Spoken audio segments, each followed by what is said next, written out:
아, 임께서 어머니 젖을 함께 빨던 나의 오라버니라면 내가 밖에서 임을 만나 입맞추어도 아무도 나를 천하게 보지 않으련만. 우리 어머니 집으로 그대를 이끌어드리고 내가 태어난 어머니의 방으로 데리고 가서 향기로운 술, 나의 석류즙을 드리련만. 임께서 왼팔로는 나의 머리를 고이시고 오른팔로는 나를 안아주시네. 여러분 안녕하세요. 속해공과 25과의 말씀입니다. 자, 오늘 우리가 살펴볼 말씀은 아가서의 말씀입니다. 우리 아가서의 말씀은 우리가 평소에 익숙하지 않은 말씀이죠. 네, 그래서 먼저 간단하게 아가서가 어떤 책인지 함께 살펴보도록 하겠습니다. 아가서는 솔로몬과 술람미 여인 사이에 사랑의 감정을 노래한 시입니다. 자, 그러면 우리가 이런 생각할 수 있죠. 아니, 왜 성경에 이런 사랑의 노래가 나오느냐? 이게 왜 성경에 등장하느냐? 이렇게 말할 수 있죠. 여기 아가서에 나오는 이 솔로몬과 술람미 여인의 사랑 이야기는 단순히 남녀 간의 사랑을 표현한 것이 아니라 이 솔로몬과 술람미 여인의 사랑 이야기를 통해 신랑 되신 예수 그리스도와 또 그 신부된 교회와의 관계, 이 사랑 이야기를 표현하고자 했던 거예요. 그러니까 우리가 이 아가서의 내용을 보면서 이 솔로몬과 술람미 여인의 사랑의 모습을 통해 예수님과 교회의 관계가 어떠한 관계인지 우리가 알 수 있겠죠? 특히 아가서의 내용을 살펴보면요, 이 술람미 여인이 굉장히 매력적일 것 같잖아요. 솔로몬 왕과 사랑을 나누었으니 얼마나 아름다운 여인이겠어요? 그런데 우리 아가서를 보면 이 술람미 여인의 모습이 그렇게 매력적이지 않다는 것을 우리가 알 수 있습니다. 아가서 1장 5절에 보니까요, 예루살렘의 아가씨들아 내가 검어서 예쁘단다. 개달의 장막 같고. 이 술람미 여인이 하는 말이거든요. 근데 지금 뭐라고 말해요? 내가 검어서, 피부가 검어서 예쁘다는 거예요. 그러면서 또 뭐라고 그래요? 개달의 장막 같다는 거예요. 자신의 피부가. 이 개달의 장막은 유목민들이 치는 텐트인데요, 시꺼멓고 볼품이 없다고 합니다. 아가서 1장 6절에도 보니까요, 내가 검다고, 내가 햇볕에 그을렸다고 나를 깔보지 말아라, 이렇게 말을 해요. 그러니까 이 술람미 여인은 햇빛에 그을린 피부, 이런 검은 피부를 가지고 있는 여인이었던 거예요. 여러분 한번 생각해 보세요. 햇빛에 그을린 피부를 갖고 있는 여인이 뭐가 아름답겠습니까? 그런데 5절 말씀 보세요. 5절 말씀 개역개정으로 보도록 하겠습니다. 예루살렘 딸들아 내가 비록 검으나 아름다우니 개달의 장막 같을지라도 솔로몬의 휘장 같구나. 자신이 검지만 솔로몬의 눈에 볼 때는 아름답다는 거예요. 또 뭐라고 그래요? 나의 피부가 개달의 장막 같지만 솔로몬의 휘장같이 아름답다는 거예요.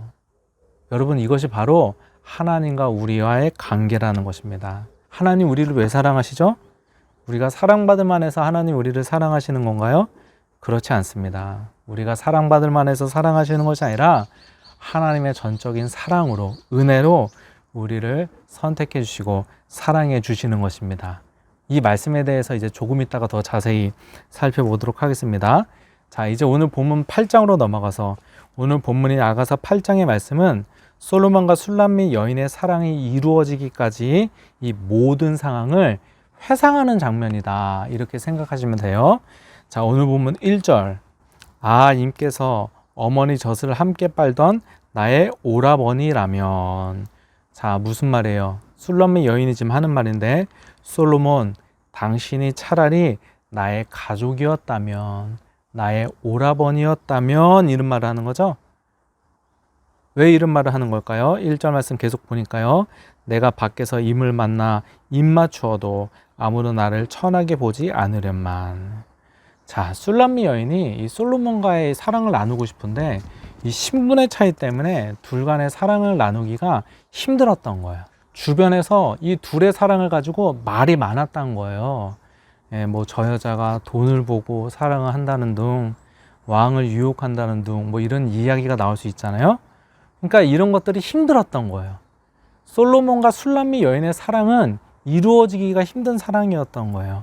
그런데 이 사랑이 어떻게 이루어지는 줄 아세요? 솔로몬이 어떻게 하는가? 3절. 임께서 왼팔로는 나의 머리를 고이시고 오른팔로는 나를 안아주시네. 솔로몬이 어떻게 했어요? 둘의 사랑이 이루어지기 힘든 사랑이에요. 그리고 둘이 사랑하는데 주변에서 말이 많아요. 이루어질 수 없는 사랑이에요. 그런데 솔로몬이 술람미 여인을 꽉 안아 주었어요. 사랑해 주었어요. 솔로몬과 술람미 여인의 사랑은 술람미 여인, 신부에 의해서가 아니라 솔로몬, 신랑의 사랑과 신랑의 선택에 의해서 결국 열매 맺게 된 것입니다. 이것이 바로 우리 예수 그리스도와 우리 교회와의 관계인 것입니다. 여러분, 우리가 어떻게 구원받았죠? 여러분, 어떻게 구원받으셨나요? 우리는 보통 우리가 예수님을 믿었기 때문에 구원받았다고 생각합니다. 여러분, 아닙니다. 우리가 믿어서 구원받는 것처럼 보이지만 정확히 말하면요, 우리가 믿어서 구원받는 것이 아니라 우리가 구원받았기 때문에 믿어지는 거예요. 내가 믿은 게 먼저가 아니라 하나님의 구원과 사랑과 선택이 먼저인 거예요. 자, 에베소서 2장에 보면 구원을 은혜라고 말합니다. 그리고 선물이라고 말해요. 여러분, 은혜, 선물은 다른 말로 하면 공짜라는 말이에요. 내가 뭔가 대가를 지불했다. 그것은 은혜가 아니죠. 선물이 아니죠. 대가죠. 그리고 다른 말로 하면 원인이 나에게 없다는 거예요. 자, 근데 한번 보세요. 내가 믿었기 때문에 구원받았다면은 구원의 원인이 누구에게 있어요? 나에게 있죠?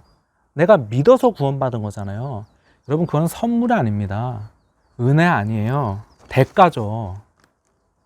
그래서 사실 우리가 믿어서 구원받는다고 그냥 표현하지만, 또 내가 믿어서 구원받는 것처럼 보이지만 사실 하나님이 우리를 먼저 구원해 주셨기 때문에 믿어지는 것입니다. 하나님의 은혜와 선택과 사랑이 먼저인 거예요. 가끔 이런 말을 하면 장로교 교리라고 말씀하시는 분도 있는데요. 여러분, 그렇지 않습니다. 감리교의 창시자 존 웨슬리도요, 이 구원을 받기까지 구원의 여정에 대해서 설명하는데 구원에 있어서 선행적 은총이 먼저 필요하다라고 말했습니다. 구원을 받으려면 우리가 믿기 전에 하나님의 선행적 은총이 먼저 있어야 한다는 거예요. 여러분, 한번 생각해 보세요. 우리가 예수님을 믿고 구원받았다는 사실이 얼마나 감사한 일입니까? 우리가 뭔가 행한 게 아니잖아요. 그냥 주신 거예요. 그냥 우리를 그냥 선택하고 구원해 주신 거예요. 얼마나 감사합니까? 술람미 여인처럼 우리는 뭔가 사랑받을 만한 그런 자격과 조건이 없습니다. 그런데 하나님 우리를 그냥 사랑해 주셔서 하나님의 신부 삼아 주셨습니다. 여러분, 이 구원의 은혜의 감격 속에 살아갈 수 있는 그러한 삶을 살 수 있는 여러분 되시기 바랍니다. 우리 삶 가운데 언제나 구원의 감격이 넘쳐야 하는 것입니다. 우리 나눔 질문 드리겠습니다. 우리 첫 번째 나눔 질문은요, 여러분, 하나님을 처음 만났을 때 그런 순간이 있었을 것입니다. 아니면 하나님이 주셨던 은혜를 경험했던 순간이 있었을 거예요. 과거에 그런 하나님을 만났던 그 순간을 한번 기억해 보시고 한번 나눔을 해 주시기 바랍니다. 하나님 처음 만났을 때 어땠는지. 두 번째 나눔 질문은요, 하나님은 아무 조건 없이 우리에게 찾아오셔서 우리를 만나주시고 우리를 구원해 주시고 우리를 신부 삼아 주셨습니다. 여러분, 과연 구원의 감격 속에 살고 계십니까? 네, 제가 질문을 드립니다. 여러분, 구원의 감격 속에 살고 계신지 한번 여러분 점검해 보시고 여러분 구원의 감격이 회복되기를 소원하시고 기도하시기를 바랍니다. 감사합니다.